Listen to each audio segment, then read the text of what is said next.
RCF.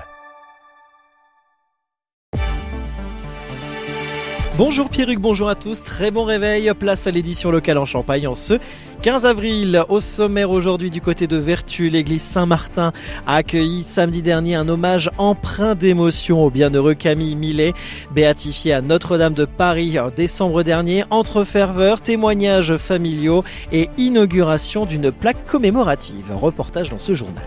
Virginie Simonet, sous-préfète de l'arrondissement de Vitry-le-François et référente départementale handicap et inclusion, a organisé le tout premier Handy Job Dating de la Marne. C'était vendredi dernier. Retour sur cet événement ce matin avec Gérard Gaillet qui était présent sur place. Mais tout d'abord un point sur la météo près de chez vous pour aujourd'hui en Champagne. On est dans la continuité des derniers jours, à savoir un temps assez variable dans la Champagne. Le ciel sera partagé entre nuages et éclaircies avec un léger risque d'averse par moment. Mais en théorie, tout va bien se passer, rassurez-vous. Côté température, elle reste de saison, autour de 6 à 7 degrés le matin pour atteindre 15 à 16 degrés cet après-midi.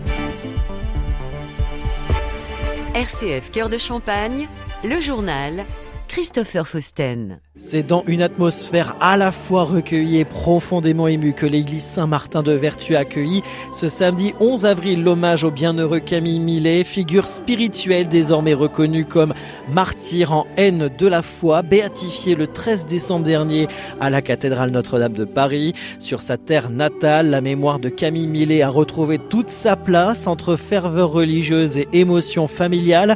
Dès l'ouverture de la cérémonie, les fidèles ont assisté à cette journée organisée par le diocèse de Châlons en lien avec la paroisse Saint-Leu du Mont-Aimé et la commune de Blanc-Coteau. Une cérémonie marquée par la présence de plusieurs personnalités dont le député de la 5e circonscription de la Marne, Charles de Courson, et le maire de Blanc-Coteau, Pascal Perrault.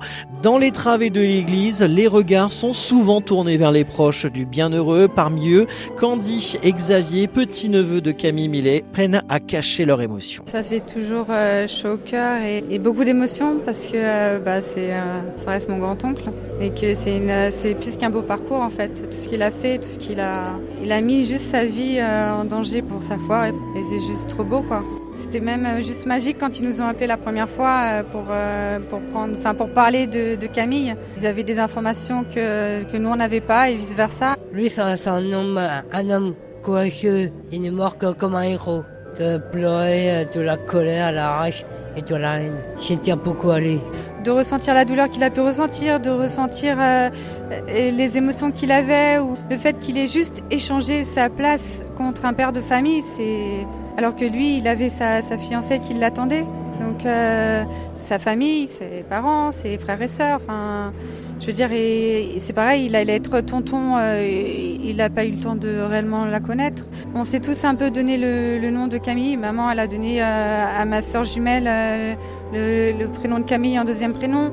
Moi, j'ai fait la même chose avec mes enfants. C'est juste un hommage à lui, en fait. Comme s'il pouvait jamais mourir, il est toujours avec nous. Après la conférence consacrée au témoignage spirituel de Camille Millet donnée par l'historienne Elisabeth Lécuyer, la messe solennelle a été présidée par l'évêque de Châlons, Monseigneur Franck Javary. Un moment fort suivi d'un temps de recueillement particulièrement attendu par la famille. Pour Isabelle, l'une des nièces de Camille Millet, c'est une reconnaissance totale de tout ce qu'il a pu faire. Le fait de partir pour éviter à un père de famille cette obligation STO, savoir qu'en fin de compte, ce père de famille n'avait rien à faire là-bas. Et lui, ça lui a permis de pouvoir continuer à construire son apostolat. Pour nous, en fin de compte, c'est vraiment important parce que ça nous permet de mettre vraiment un point d'honneur sur la vie de ce garçon, même si on ne l'a pas connu. La cérémonie s'est achevée par un geste symbolique fort, l'inauguration et la bénédiction d'une plaque commémorative inscrivant durablement le nom de Camille Millet dans la mémoire locale.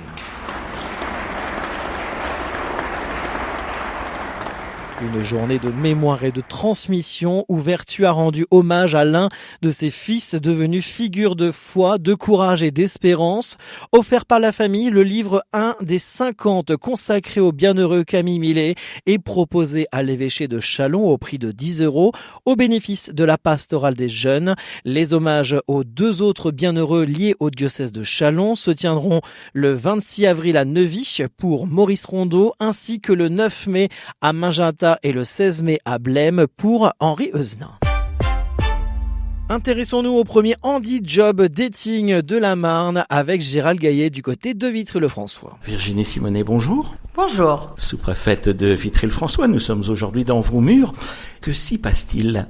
Nous avions la grande joie d'accueillir le premier Handy Job Dating qui réunissait 11 entreprises, ArcelorMittal, la PUI, la communauté de communes de Vitry-le-François, la commune de Vitry-le-François, Famille Rurale, Ediliance, Heidebel Materials, Maison pour tous, Cadent, ITM, ADMR et aussi la sous-préfecture pour proposer une quarantaine d'emplois à 80 personnes en situation de handicap.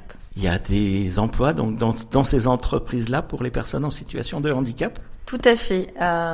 Ces emplois, donc cette organisation de cet événement se fait depuis 6 mois à l'occasion du groupe handicap qu'on a créé en fin d'année dernière dans le comité local de l'emploi.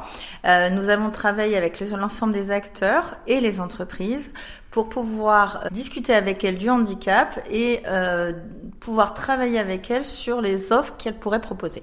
Et chacune a cherché et a trouvé. Chaque entreprise a répondu présente et a trouvé des offres adaptées. Quelles sont les offres d'emploi qui étaient proposées aux personnes en situation de handicap ? Alors les offres d'emploi étaient un spectre très large. Ça peut être travailler sur les espaces verts, ce qui est traditionnellement ce vers quoi les personnes en situation de handicap pensent pouvoir aller. Pour autant, on a accueilli des industriels qui proposaient des offres d'emploi de tout type. Et pour pouvoir s'assurer que la personne en situation de handicap puisse bien correspondre à l'emploi, des offres de stage en immersion de 2 semaines sont proposées avec, si tout fonctionne bien, une offre d'emploi à la clé derrière. Donc c'est sortir le chômeur en situation de handicap de la précarité. Alors, c'est sortir le chômeur en situation de handicap de la précarité, mais c'est surtout sur le bassin vitrien, 11% des demandeurs d'emploi sont en situation de handicap, ce qui est un niveau plus élevé que le reste de l'Armane, qui est à peu près à 9%. C'est important aussi de dire aux personnes en situation de handicap que les entreprises les attendent et qu'elles souhaitent les recruter. Donc, n'hésitez pas à envoyer des CV aux entreprises auxquelles vous ne pensez pas. Alors, n'hésitez pas surtout de vous rapprocher des conseillers de Cap Emploi, de France Travail, qui font un travail au quotidien auprès des entreprises et aussi auprès des chercheurs d'emploi pour bien identifier leurs projets professionnels et voir ce qui est possible. Eh bien, Madame la sous-préfète, merci. Merci beaucoup à vous.